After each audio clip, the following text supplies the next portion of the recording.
সবাইকে স্বাগতম।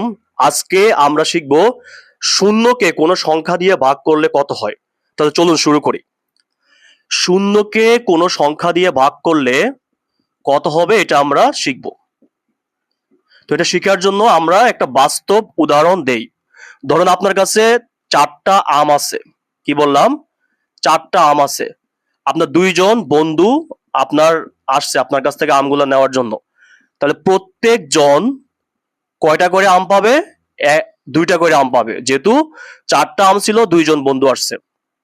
তাহলে আমরা যখন ভাগ করি, আমি যখন বলবো 8/4 ইকুয়াল টু কত বলবো? আমরা 2 বলবো। এটা হচ্ছে আমাদের 4 জনের জন্য 8, এখানে হচ্ছে 1 জনের জন্য 2। তাহলে উপরে যত থাকবে ততকে কি, নিচে যত থাকবে ততর মধ্যে কি করা বোঝায়? ভাগ করে দেওয়া বোঝায়। এখন ধরেন আপনার কাছে 0, মানে আপনার কাছে কিছুই নাই।